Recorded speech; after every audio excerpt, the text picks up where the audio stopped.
Welcome to the Sandy and Toddcast, a podcast about all things strange, unusual, and a little bit odd. Why? Because that's how we roll. What are we talking about this time? Check it out. Toddcast, hello, hello. Sandy, hello, hello. Episode 9. We are continuing our scary movies from last week because we talk a lot, and so we didn't get everything done that we planned on getting done. Let's stop for a moment. Let's just stop for a moment. We don't talk a lot. You talk a lot. Not true. Yes, it is. I tell you what, we're going to get one of those little bell things that they use in chess, like when they're playing and then when they make their move and then they bing. We're going to get a little timer. And then when you talk, it runs your side. And then when you're done, you hit the button. And then when I talk, and then I hit the button. And then we'll see who talks the most. You're such a jerk. You know, and if we weren't doing Mexican radio songs during the podcast, too, which, by the way... Listen, that you didn't even know what Mexican radio was. And then last night I get a video via chat. And it's you watching the video on TV. How does somebody not know... I'm on a Mexican radio. How do you not know that song? I can't stop laughing because I'm watching you do that and you sing it. And you get so into it, like you're bopping around. And it's part of the presentation. If you're going to present something, you got to go all the way. I'm on a Mexican radio. I'm on a Mexican radio. So once again, a big shout out and thank you to everybody who listens to us. We are growing. I'm so excited about that. I'm like a little kid. I check our hosting site constantly to see how we're doing.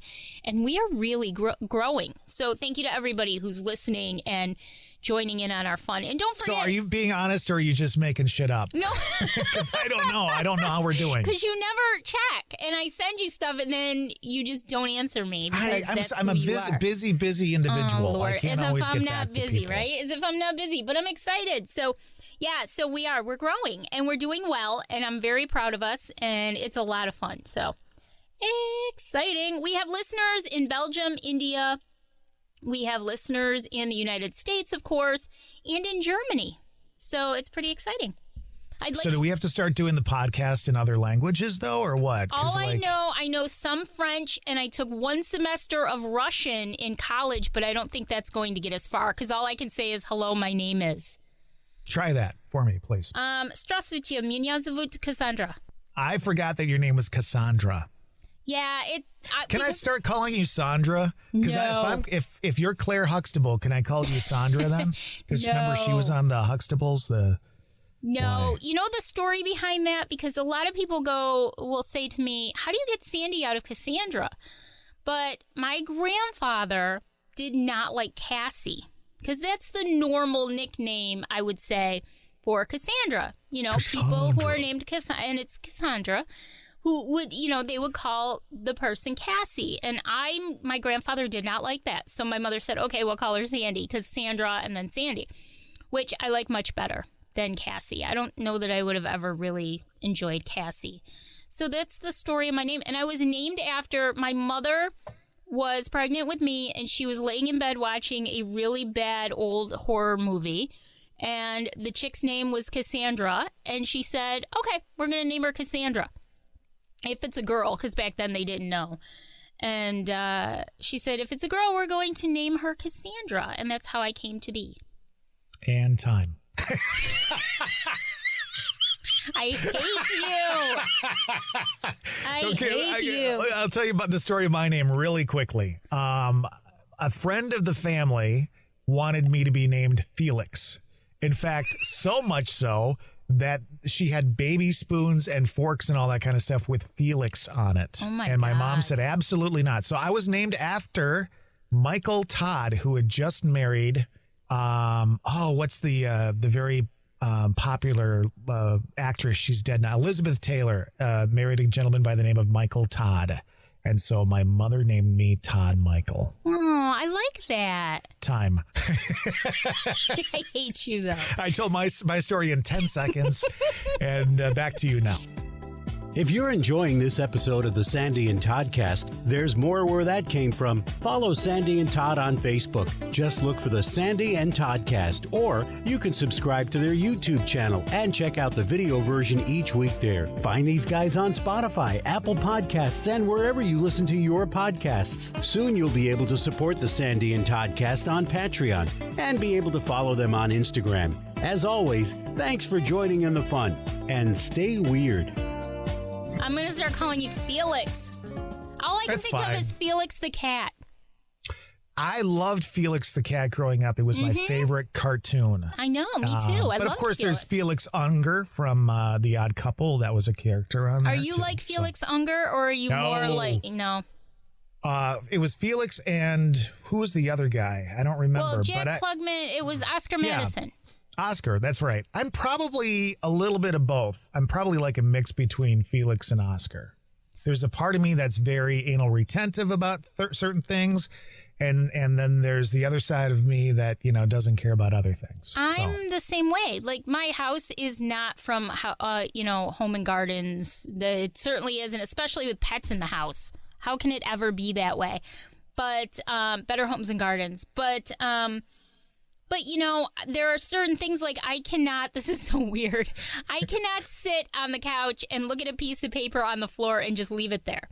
Or if there's a pen on the floor, I cannot just leave a pen on the floor. It has to be where it belongs, or I freak out. But yet, it's okay if I don't do dishes for a couple days.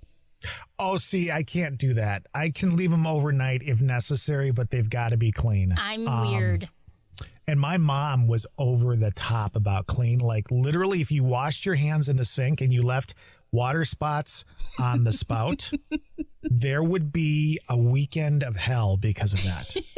Like, she would lose her shit. Isn't that weird how different people can be? There are some people who are the extremes, who are, sort of like the classic Felix and Oscar extremes. And then most people I'd say are probably middle of the road. Yeah. I know a lot of people in animal rescue, so my peeps in animal rescue and we get each other because we know that it's impossible to keep up on everything when you have pets in the house. And it's not easy. So let me ask you this, though. Do you have...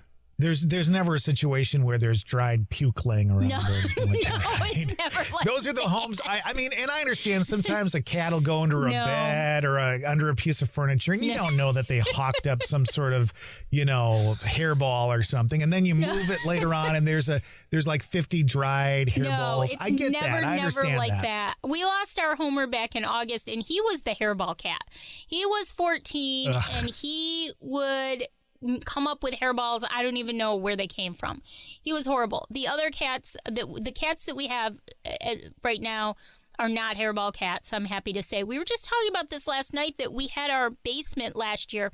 Actually, a year ago this month, we had our basement completely stripped because we found mold in our basement. The sump pump years ago, without us realizing it because it was put in incorrectly, stopped working. And so we were getting a lot of moisture in our basement. I know this is exciting, but the moral of the story is we had to have it completely cleaned out. It was thousands of dollars. It was a 2-3 week process, but we got it done. But the good news about that is that we haven't had any field mice in our house that we know of, that we've seen since last February, because they have no place to go anymore. They have no place to hide down in the basement, and the cats aren't finding them because there don't seem to be any down there. We used to find all kinds of signs of we have no field mice that we have seen. We know that there are some. We know that there are some, but the main amount, like, we would get mice all the time. And I freak out with mice because I don't want to kill them, but by the same token, they make me scream bloody murder when I see them. And our cats would get them all the time and bring them upstairs, and it was crazy. We haven't seen that in like a year, which is wild. I can hear them in our walls upstairs. No, I don't want to hear that. I can hear them. That creeps me out. No, I don't want to hear that stuff. Well, you should hear. I've told you that before, that I'll be sitting here in the studio, and I have Beats headphones that are super sensitive, and I can hear them in the walls. No, see, I don't want to hear that stuff. Because that's good. just I'm going not to tell right. you about it more, because I know it creeps you out. because that's what you do. Okay, so where are we? What do we got going on this week, Sally? This week we've got our usual weird news, which should be really fun. And then we're going to finish our discussion about movies that scared us. Scared, as I put in our show notes, that scared the bejesus out of us, because I love that word. What does that mean, by the way? Is it derived from Jesus, Jesus of Nazareth, or not? I think it's in the Bible. No, I'm just kidding. It's not really in the Bible. Okay. I was going to say, I don't remember. And I'm not a big Bible reader by any means, but I didn't think it was in there. You know, Mark 12:48. And Jesus said, come to thy, for thy are the ark of the covenant of thy pestilence. Well, that's probably not in there either. And now, weird news. Todd, this is a great one because obviously we are in the midst of Lent season. For those that partake in Lent, Lent is giving up something that means something to you for the entirety of Lent. Do you celebrate Lent? I did when I was growing up because I sort of felt like I had to. I was raised Catholic, and so, you know, I always tried to give something up. Now I don't. It's not that I don't necessarily...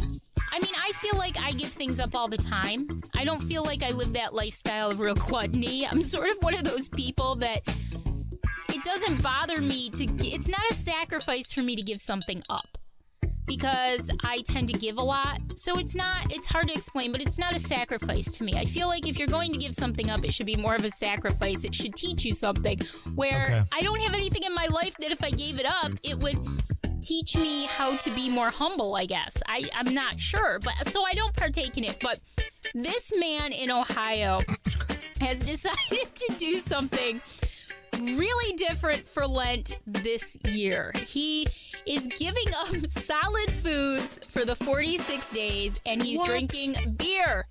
He's drinking beer. So he's given up solid food, and he's chosen beer. Again, how is this a sacrifice? Now, I think I remember, I don't know if it was for Lent, but I do remember somebody doing that. It was a beer diet, and he actually did lose weight, and it was rather healthy for him because it does have some nutrients. It was this guy. He's been doing it for a couple years now. This is his third year. His name is Del Hall, and his Lent diet includes beer, water, black coffee, and herbal tea. So that's all he has. I'm ready to go. For Lent. And talk about poor man giving up food so he can have beer. That's a sacrifice. But as of last week, on day 3, he was down 5.8 pounds. And like I said, this is his third year doing it, and each year he's lost 40 to 50 pounds. That's pretty amazing. Now, the good news is that he's raising money for bars and restaurants that have been affected by COVID. I like that. That's very, very good. So I think he's got some sort of GoFundMe going on. People are donating to him to help that out. So I guess it seems like a dream come true for some of you men out there, Todd.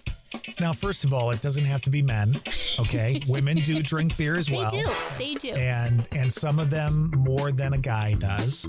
And second of all, I don't mind that so much, but like I like food, so I would. And beer's great. I used to drink a lot of beer in my day. I can't anymore because I think I'm allergic to something in it. But I don't know. Nerd. I'm a nerd. I felt like I had to say that because you said I'm allergic to beer. Okay. I'll just sit here and let you do the show. I'm gonna turn off my mic now. Gonna turn off my mic now. There it goes. Getting more and more quiet. You can hardly hear me now. I now almost not even hear anymore. He's such a jerk. Big nerd. No, I'm not a beer drinker. I like wine. Ew, you're a nerd. I like mixed drinks. I'm just not a beer drinker. I've never liked the taste. What kind of mixed drinks do you have? Pina colada? Well, being diabetic, I have to be careful. I can't have a lot of fruity stuff. Oh, diabetic. You're such a nerd. Stuff. I know. I actually am a big nerd. But I like, if you have, you can have straight alcohol, the ones that aren't flavored. Those are no carbs. So if I have like a straight rum with a Diet Coke, I'm good to go. Yeah. So I have stuff like that. I can have straight vodka with a Diet Coke or Pepsi. I think rum is something that I can actually drink without having allergic reactions to it. I don't know why that is. I love it. But it's too sweet. It's too sweet. I love rum. We were down, anytime we go on a cruise or we travel like Aruba, or we were in Bermuda last year. She goes again, rubbing it in. I'm not a cruise person, though. I know we're getting off topic, but I'm not a cruiser. I like cruises. I did a 10-day cruise last year. It was way too much for me. I felt like going to different locations for like 8 hours at a time was like a commercial. You wasn't visiting. You would be great as a cruise director. That's the job you should go for. You could be the next Julie McCoy. Yeah, I don't know.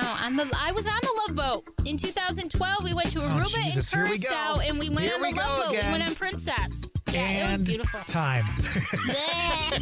All right, next story. Lights in the California sky. Did you hear about this one? Oh, I did, yes. This was great because a lot of people automatically assume that any lights in the sky are UFOs, and not the case. Last week, social media went crazy when people in the Bay Area of California saw a bunch of strange lights in the sky just before dawn.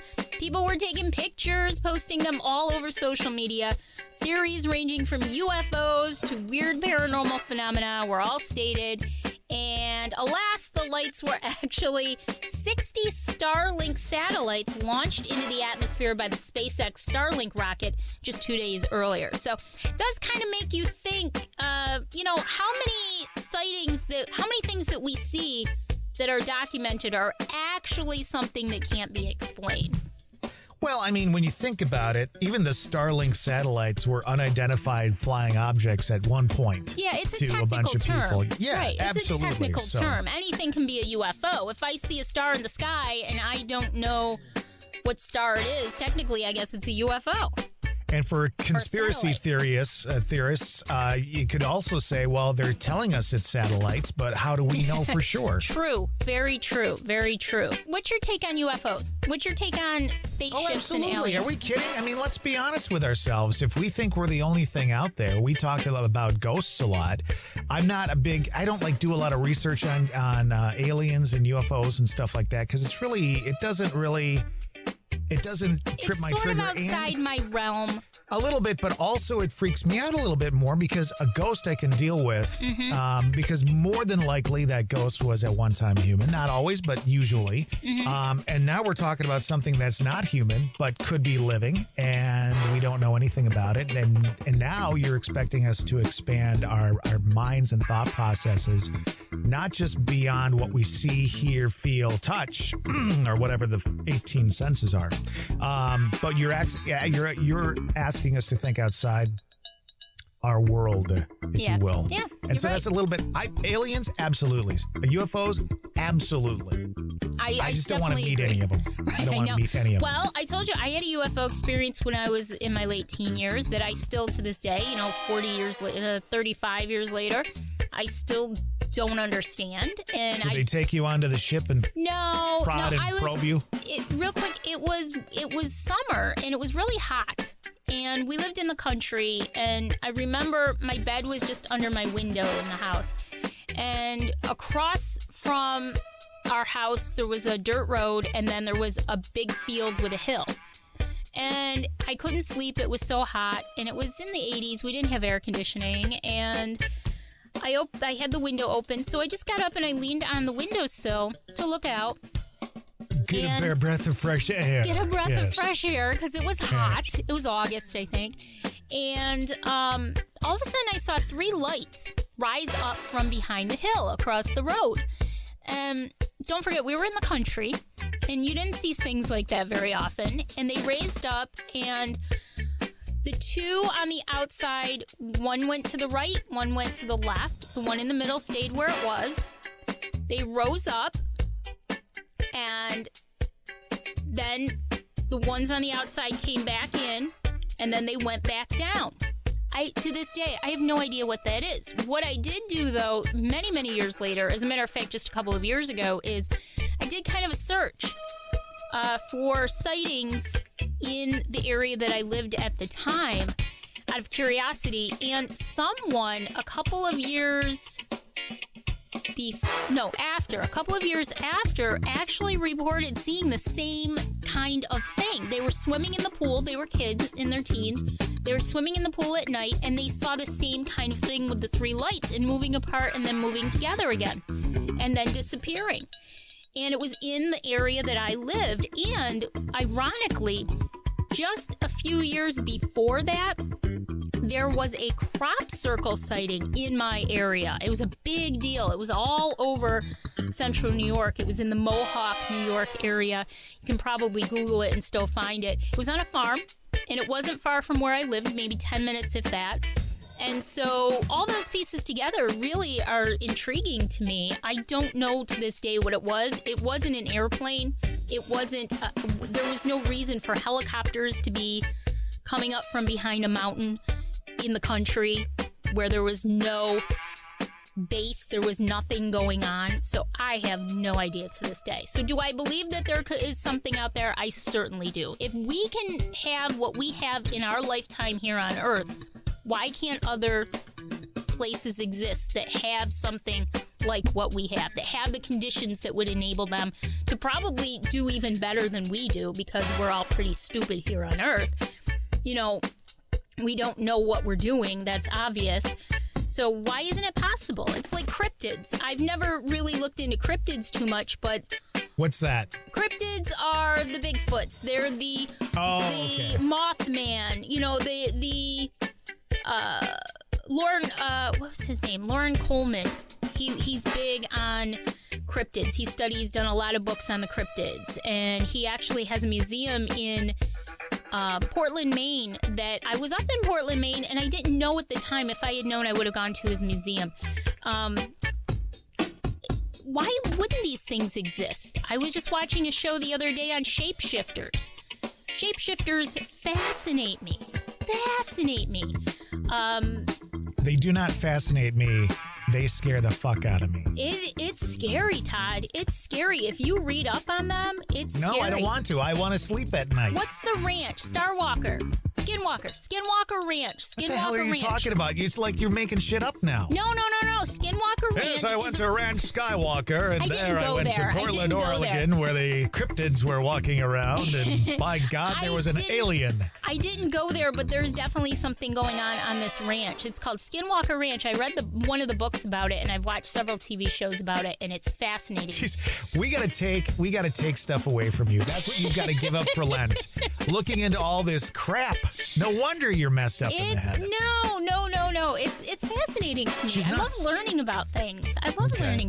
So that's lights in the sky. I don't know. Should we believe them? Maybe, maybe not. But, you know, I'm certainly open to that. And last piece of the week is about dreaming. Now, I don't dream. I mean, I dream. Everybody dreams.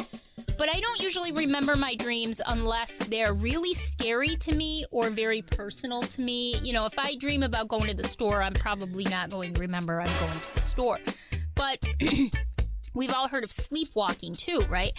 They tell you that you shouldn't wake up a sleepwalker, but what about dreaming, though? You might not expect a person who's dreaming to be able to answer questions, but there's a new study out, Todd, that says that people who are dreaming can answer questions right in the middle of dreams.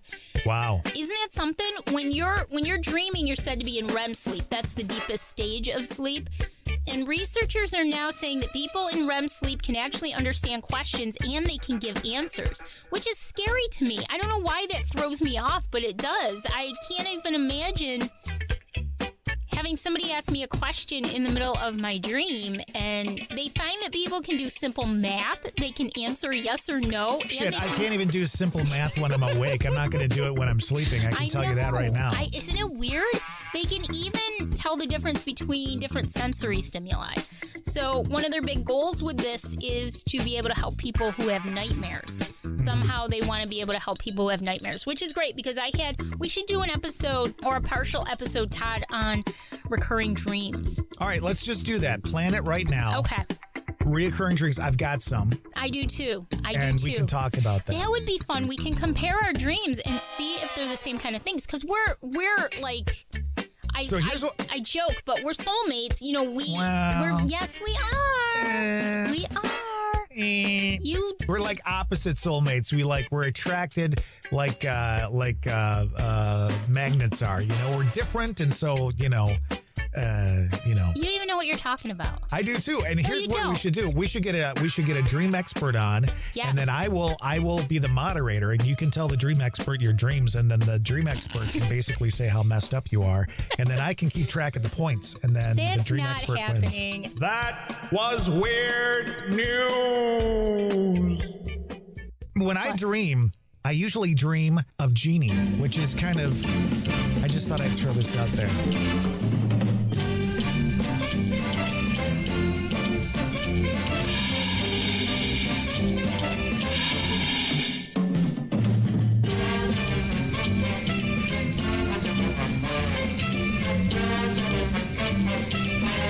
That's how I dream. I love that show. I watch that show all the time. See, now I didn't, and let me ask you this. Why? Well, here's why. Because there are teams of TV shows. I'll talk about getting off. Like you either love the Munsters or you love the Addams Family. Which camp are you on that? I'm Adam's Family. See, I'm more Munsters than Addams Family. I will Right. put up with Addams Family, but the Munsters were my groove. And then there's the Genie or Bewitched. Which team are you on? I was a Bewitched team. If I had to Absolutely. choose between the two, I would say I was so excited we went to Salem. You've been to Salem, right?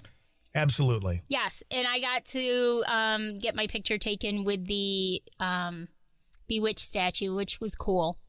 And I love Salem. We should do an episode on Salem and talk about Salem. That's really cool. Is it Salem or Salem? Salem. Is it salmon? I don't What know. is it? No, it's not salmon. Okay, I was just Salem. wondering. I wasn't. Salem. Okay. Salem. I stayed in a very old place. It was so funny. We stayed at the Salem Inn, and there were no elevators in it. And I was really fat at the time. And we were on the 3rd floor because, of course, when we stay someplace, I have to stay in like the nicest room. Of course, poor Dave. And it was as I say every week. It was on the 3rd floor, and so we had to haul all of our luggage up 3 floors in the Salem Inn. But it was a beautiful hotel, absolutely gorgeous. So we had fun. We'll do an episode on Salem. That was a lot of fun. All right, one more quick question about Bewitched. Okay. Dick York or Dick Sargent as Darren? Which is better? I like Dick York. Yes, absolutely. There's no question about it. No, exactly. And I remember as a kid, because I was a kid, I didn't understand that they would change people up. I was like, why is he so different? And I just didn't like it. I didn't notice the diffence. They were very notice it as a similar. kid. They were very similar. Shit, their names were Dick. Yeah. But at any rate, we should probably get I into know. All some, right, so that's weird news. That's weird news for this week. If you want to talk about classic TV at any point, I'm ready for you. Okay, let's do it. Well, I'm just saying, I could talk about classic TV all day long. I know. That's what I grew up. Even Gidget. Did you ever watch Gidget? Yes, my sisters loved that show. Mm-hmm. That girl with Yes. What's her name? Thomas. Marlo Thomas. Marlo Thomas. Yep. My sister watched that, The Flying Nun, way back Yes. with Sally Fields. Well, even when I was in college, I would come home and it was on one of the local stations. In between classes, I'd come home and I'd watch them. I'd watch it was on at like 2:00 in the afternoon. I'd watch The Flying Nun and Gidget, and those were, you know what? They don't make things like they used to. I don't even watch TV anymore. Well, here's the I don't even problem. watch TV anymore. I mean, back then you didn't have a lot of choice, so you either watched what was given to you or you didn't watch TV. So sometimes, listen, we watched some subpar stuff growing up because we didn't have a choice. So right, but there you created a love for it. You created a kindred feeling toward those shows because they're part of your childhood. I think there was an innocence to them too. You know, looking back 50, 60 years, TV today is nothing like it was back then. We've changed so much. We've come so far, sometimes not for the better, but there was such an innocence and everything was simple. You had your beginning of the show. It was all done in about 25 minutes. You had the beginning of the show. You had the meat of the show. You had the end of the show. All of the problems in the world were solved by the end of this half-hour show. Everything that could possibly happen. And the worst thing would be that, somebody wanted the boy or wanted the girl and didn't have them. And so by the end of the show, they had them. Or, it was just simple. And I love simple. I'm all about simple. I don't like things to be too complicated. It's just my personality. Okay. That's all. That's my rant. All right. I'm just sitting here thinking you're talking about what are the lizards or whatever. What are the skinwalkers? No. Yeah, I like things that are simple, but I read books about men who walk on the, whatever. Oh my God. We are weird. You know what? We are so weird this week. We are so weird. We're getting off on tangents. I'm just sitting here listening to you speak going, holy shit. Okay. Where are we at on this whole thing? I think it's your turn to. Okay, let's talk. Now we're on to finishing up our scary movies that we loved so much. Okay, let's see. I've got one, two. I've got three left. Okay, so you start with one. I have two. Okay. So you start with one. So, growing up, I had an affinity and also a deep fright of vampires. Mm-hmm. My mom let us watch that shit before we went to bed. And then I would lay awake at night knowing there was a fucking coffin at the end of my bed and that one was going to pop up. I just knew it. Right. And even to this day, like you want to talk about, do you believe in vampires? Could they be real? People say, it's folklore, blah, blah. And I'm sitting here thinking, could be. You just don't know. Anything's possible. Anything is possible. So the movie Salem's Lot comes out. Now, it's one of those movies, again, Stephen King wrote the book, just like he did Carrie. Mm-hmm. And they produced these films, and they weren't necessarily the best. The acting wasn't always the best, And David Soul, of all people, from Starsky and Hutch, and then he had a hit tune in the 70s called Don't Give Up on Us, Baby, starred in this movie. So, at any rate, Salem's Lot was one that scared the shit out of me. That was a scary movie. Primarily because it was a vampire story about vampires. And because the main vampire was, at that point in time, some of the freakiest makeup I've ever seen in my life. So a visual of that vampire, still to this day, freaks me out. He was purple, kind of like a purple blue skin, very long fangs. And it was the first time I had seen them use contact lenses to kind of lighten up the cornea. Very scary. But I think the freakiest part in the movie is when the little boy in the story has a visitor at his window, and it's one of his best friends who sadly got killed the night before, 2 nights before, by the main vampire. The kids were walking home late at night, had to take, late at night walking home is not the time to take a shortcut through the woods. Don't do that. That's a wrong decision. Top 10 things not to do at night when you're alone. Absolutely. And so they do. And one of the kids gets, bitten by the vampire and comes back, and he's flying to the window, and they kind of have a mist out there and all that kind of stuff. And he comes to the window, kind of scratching at the glass. So here's the theme this is the scene that I'm talking about from Salem's Lot. You're going to creep me out. Here he comes to the window.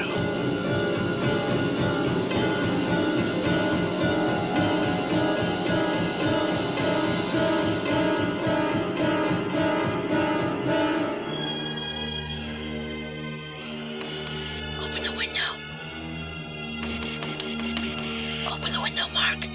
He's scratching at the glass. Open the window, Mark. Please. Let me in. It's okay, Mark. I'm your friend. He commands it. So the kid's going to open the window. I mean, who wouldn't? Your friend's asking you to. And then he realizes what's going on, and he grabs a crucifix.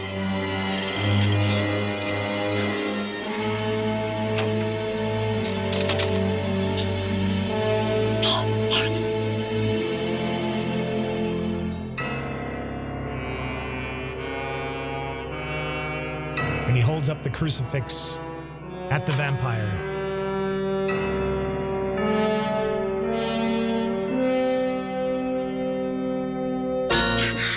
Go away. Go away! And then you see the boy vampire kind of floating away and the mist around him following him. Very cool. Again, Special effects done very amateur special effects, but they worked very well in this movie. and again, the music. The music is Absolutely. so huge in these movies, especially back then when, like you said, they didn't have the greatest effects. So it was more audio driven than it was visually driven. I mean, you think about this, and I'm going to get off track a little bit, but there's a movie that kind of scared me early on in life, and that was The Wizard of Oz. Mm-hmm. I was afraid of the witch, okay? Done in 1939, this movie is done, and some of the special effects in that movie are far better than anything you see today because they did it the right way. Yeah. And in this case, it was just a really creepy scene. It was a great movie. It was Salem's a Lot, very one of good my movie. favorites. One of my favorites. Very good movie. Okay, let's move on to one of mine. And you laugh at me when I tell you that this movie scared me. It's a newer movie. It was from 2002. And I have no explanation for why it scared me to this day. The night I watched it by myself. I was laying in bed watching it, and I didn't want to get out of bed. I did not want to get out of bed to go to the bathroom. The Ring. The Ring scares the bejesus out of me. The bejesus. And the whole premise behind The Ring is that there's a videotape that you can watch. And, well, let's play the audio clip, Todd, because this sort of explains it. Two teenagers are hanging out watching TV in a bedroom, and it sort of tells you the backstory of what the movie's about. You can pick something, I don't care. Any idea how many electro rays are traveling through our head every second? I got a better one. Have you heard about this videotape that kills you when you watch it? What kind of tape? A tape. A regular tape. People run it, I don't know. You start to play it, and it's like somebody's nightmare. Then suddenly, this woman comes on, smiling at you, right? Seeing you through the screen. And as soon as it's over, your phone rings. Someone knows you've watched it. And what they say is, you will die in 7 days. And exactly 7 days later... Who told you that? Somebody from Rivera. Who told you? What's your problem? I've watched it. It's a story, Katie. No, me and Josh, we saw it last weekend. I thought you were with your parents. I wanted to tell you. You were with Josh all Some of his weekend? friends got this place up in the mountains. They were trying to record a football game. I guess the reception was so bad. What are you talking about? Listen to me. When we played the tape, the game wasn't there. It was... What? What was it? It was something else. We thought it was some kind of sick joke. And then the phone rang. It was a week ago. A week ago tonight. You're just trying to scare me. Oh my God, Katie. Okay. You He totally fell for it. So that's the beginning of the movie, and they sort of throw you off because you start thinking, oh, well, it's, they're joking around about it. Right. But this movie, I'll tell you, the special effects in this movie were phenomenal. And this was a case of a movie where I thought that the visual and the audio just went so well together that it takes a lot to scare me. It takes a lot to scare me. We've talked about blood and guts movies. They don't scare me at all. They do nothing for me. But movies like this, they're all psychological. And you take special effects which weren't crazy special effects. It wasn't like vampires, blood-sucking monsters coming out of anywhere. But you take those two things together and you do it well enough. And it was a very, very scary movie. Really, There's something really well about done. the films during this time. They started using this effect where you'd be seeing the action, and then it would either speed up and be very close to you, or there'd be like a skip in the action where they're here and then all of a sudden, boom, they're really close, or boom, they're in another location. And it's the feel that you've blacked out for a moment, or that entity or that being quickly moved in front of your eyes and you didn't even see it happen. And 13 Ghosts is another one around that time with Tony Shalhoub that used that same kind of effect. And it is really, really creepy. Like, to me, that's the creepiest thing, when you have dreams like that, where something's off in the distance and all of a sudden, boom, it's in your face. Yep. And it makes you piss your pants, and then you have to get up and change your bedding and all that. That's when I don't like it Very anymore. Psychological. Very psychological. You can tell they put a lot of thought behind developing those sort of tricks, those sort of effects, because it is extremely psychological. And that movie just really, really scared me. One of my favorites to this day. And you know what's funny about that, Todd, is I have not watched it twice. I have only, now there's a lot of movies that scare me that I can watch many, many times. I will not watch that movie again. It just scared me. Yeah, and it was, I think I enjoyed it. I thought it was okay. But it's just, and maybe because it's been that scenario's been used in a lot of mock things, like in cartoons, like on Family Guy, they've used that. And then wasn't it part of the Scream or the another scary movie franchise or something? So it kind of lost a little bit because of that for me. But it's usually the trailblazers in those things. I think that's why I liked a lot of the older stuff the most, because they were really the trailblazers. When we talked about The Omen last week, you didn't see movies like that. It was 1976. No. Yep. 1976, and that movie was so frightening, and that really dug down into your inner workings and took out everything that you were probably afraid of and exposed it all there with great music and effects, and and not even crazy effects, just the fact that you could hear the rope swinging when the nanny killed herself. I mean, it's and it also had that little bit of religious effect to it too, because of the knives and all that kind of the ritual kind of thing. So well, I'm going to go on to one of my favorites, and I know it's a favorite of both of ours.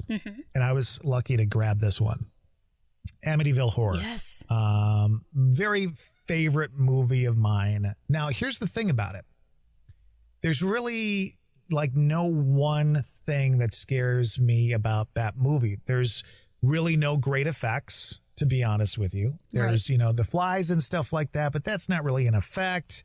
The walls bleed. There's some pinholes and somebody poured some syrup out of them. There were no real effects in that thing that blew me away in the original. It was the premise that this was a quote unquote true story, that there was a house in Amityville, Long Island, that was haunted, and this family dealt with these things. That's the scary part. Right, agreed. However, the scariest thing to me is the opening sequence and the music.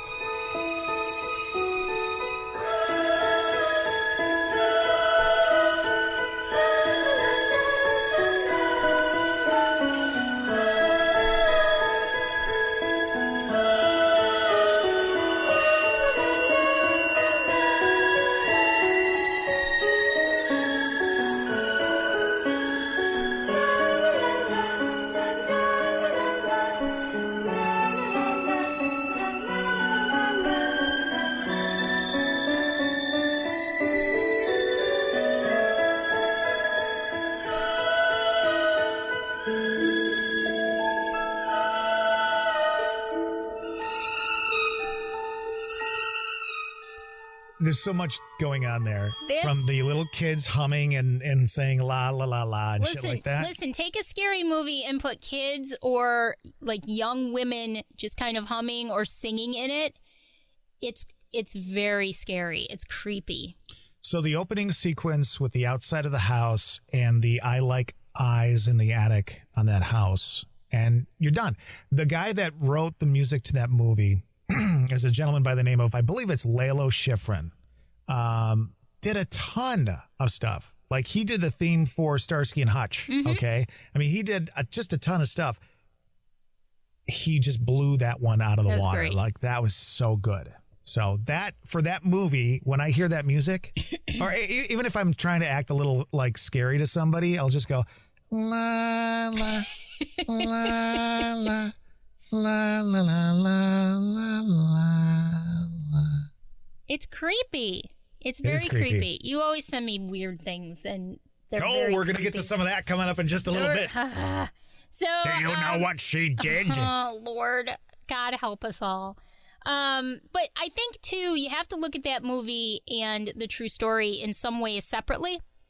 Because if you watch the movie itself without knowing too much about the movie, you can still get a good experience out of that movie. And I think that is kudos to the writer, producer, director of the movie, is that it's scary regardless of whether you know about the backstory or not. Right.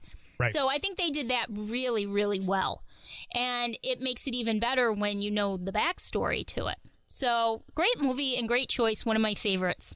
Your turn. I yield the floor. All right. So, my final movie, to me, it sort of paved the way for the found footage films.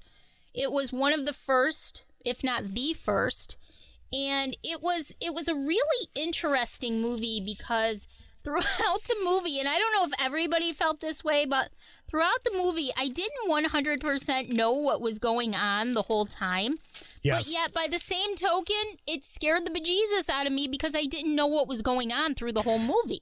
Now, if I remember this properly, and this is several years ago, and I was much younger and had more brain cells at that point in my life, but it was kind of like, was this actual footage from an actual event? Is that what we were seeing? Because that's kind of the way it was played off, right? Well, the movie is The Blair Witch Project. It was from 1999, and it was it's supposed to be found video footage. So three hikers set out with their cameras they want to do documentary footage about the Blair Witch in this town. It's a legend in the town.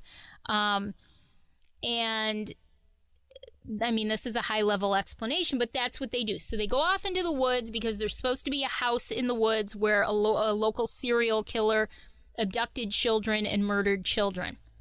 And during the movie, they run into all kinds of really weird ritualistic things, and they're supposed to be documenting it. They get lost in the woods, and in the end, it sort of leaves you, it's another cliffhanger. You don't really know what's going on in the end either. And the fact that this movie started out with a $22,000 budget and made $248 million, that really says a lot for the way that this was done. And it's such a simple preface. And what they did was, and I remember reading about this, is they took the three actors, they just let them go.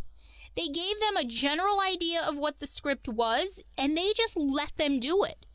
And it turned out to be fantastic. And I think part of the allure of this movie is that nobody knows what's going on completely through the whole movie. Like a lot of movies, Todd, you can sit there and go, I bet it goes in this direction, or I bet this happens. And it usually will, but not in this movie.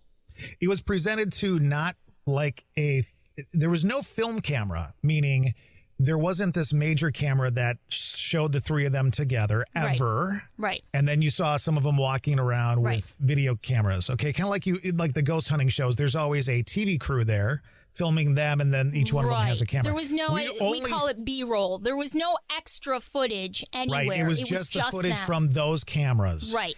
And I also think that there were no like real plot twists. It was just like, what is this? What are we finding here? And then there'd be like small rock piles around, or those little twig hanging things. And it was all ritualistic, and it was just crazy. And yet, I think that confusion is what really scared people.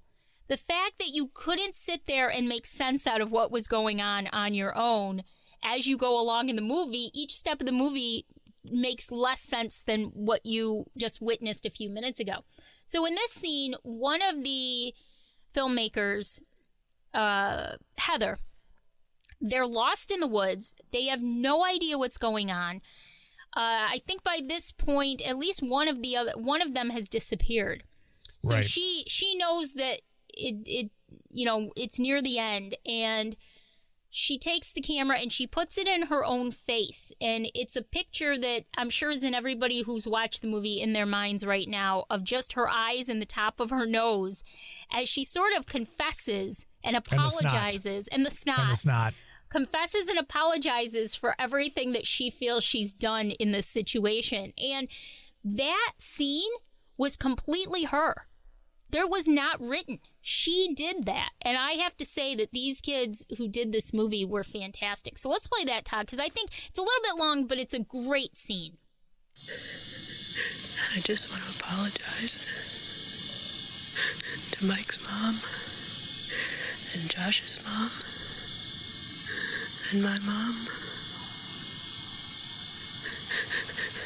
And I'm sorry to everyone. I was very naive. I am so sorry for everything that has happened. Because in spite of what Mike says now, it is my fault. Because it was my project. And I insisted. I insisted on everything. I insisted that we weren't lost. I insisted that we keep going.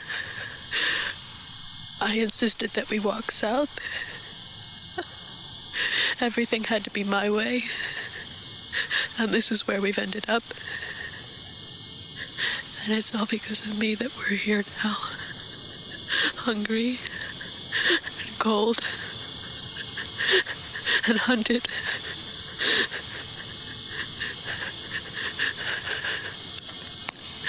I love you, Mom. And Dad. I'm so sorry.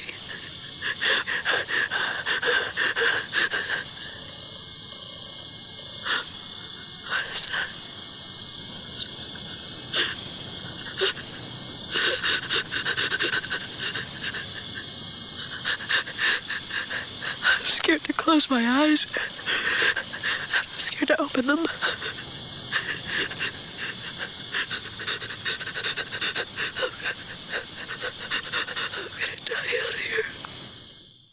I just love that. I just love that. That is very scary, especially with the confusion that's going on in your brain as you're watching this movie and you're like, what the hell is going to happen next? So I just thought it was a great movie to pick because it really did start the found footage phenomena, and not all of them have been that good. No, and again, it was almost touted as this was real footage that was found and blah, blah, blah. So I went into this thinking I didn't know if this was a movie, a documentary, or what exactly it was. Definitely very memorable. Yep. I mean, I can remember the night going to see the movie, who was with, going out to eat before, all that. I mean, I remember the whole thing. So a very memorable movie. A lot of people, and it was made that way. A lot of people just didn't know whether it was real or not. I remember I didn't know whether it was real or not for a long time. I still would, look it up and see if it was really real because it's so convincing. I loved it. I thought it was great. All right. So for the last movie. Oh, boy.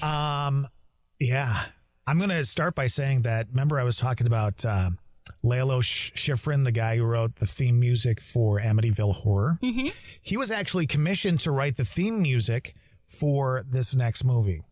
And the stuff he wrote was deemed too scary because the movie itself is about as freaky as they come. Yeah. Now, this is a movie that for me has paranormal. It has some religious tones to it, obviously. For the time, great special effects. In fact, some of the footage that didn't make the film was even better. And I'm talking specifically about the spider walk. So if you don't know what I'm talking about, you can go to YouTube and look up spider walk and you will see it. But it never made the film, but it was freaky as you know what. Yeah, definitely.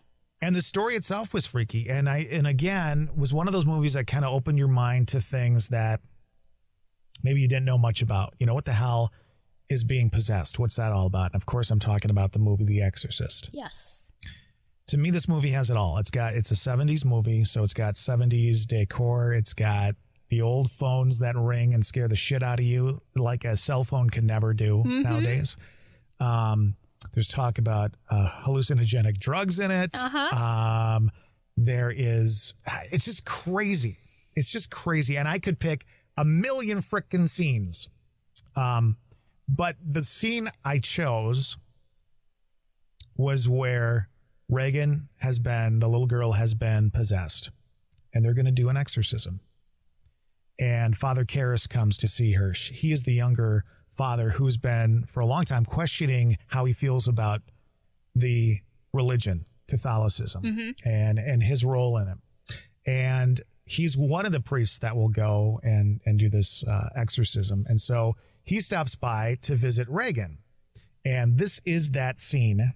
And it ends with one of the best scary movie situations ever. Like something happens that is like one of the best things ever. So here is a scene from The Exorcist. Hello, Reagan. I'm a friend of your mother's. I'd like to help you. You want to loosen the straps, huh? I'm afraid you might hurt yourself, Reagan. I'm not Reagan. I see.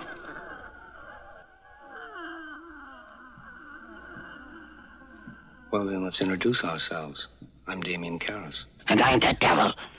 Now kindly undo these straps. If you're the devil, why not make the straps disappear? That's much too vulgar a display of power, Karras. Where's Reagan? In here with us. Show me Reagan and I'll loosen one of the straps. Your mother's in here with us, Karras. Would you like to leave a message? If that's true, then you must know my mother's maiden name. What is it?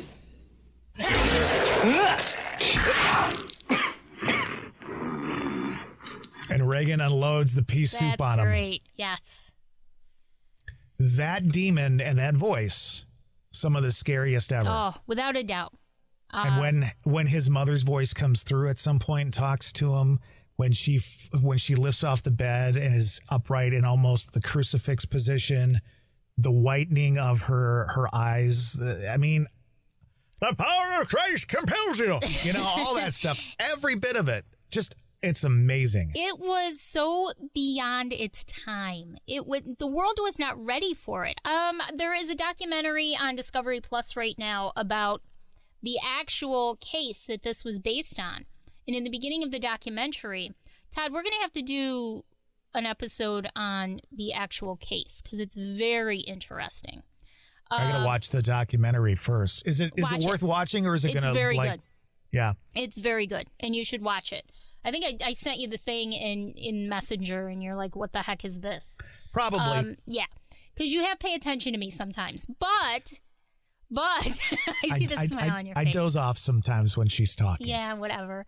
But they showed footage of the release of the movie in the beginning of the documentary, and literally people were passing out during this movie. It's freaky. It is a very scary movie. I'm glad we saved it for last because it's fantastic. It's one of the best. One of the best. You can see other documentaries out there about how they filmed certain things, like when she twists her neck around and all that, and it makes it look so bad. It makes it look just very childish and bad. But when you see the movie, and again, you got to think about the time period. We didn't have CGI and all that kind of stuff. There were no computer graphics here. The breath that you were seeing them breathe was not made by a computer. That was made because they were actually in freezing conditions in the studio in order to create the breath that you were seeing in the room. I mean, all that kind of stuff. Unbelievable. At the very end, there's a great scene at the end where Father Karras is basically fighting with Reagan, and he says, you know, he's trying to get the beast to leave her body, and says, "Take me instead," okay? And there's a part where you see him change from what he looks like into a possessed man, okay? You see the possession take over, and then him come right back out of it. No computers. It was literally done by trying to film the best they could with different makeup. Unbelievable. And so as he changes from the beast into himself again, right before he is thrown from the window, by the way, down that long set of stairs and killed, there is a transformation that takes place that was done literally by hand with film. It's not perfect by any means, but it's fucking amazing. Right. When you consider the time when it was made, unbelievable. Just unbelievable. And there is a point in the movie that I do to Sandy all the time, and I'm not going to do the whole bit because it says a naughty word. But the mom comes in, and as soon as she walks in, a lot of shit's thrown in the room. Reagan's already tied down in bed at this point. Well, she's not tied down. They hadn't tied her down yet.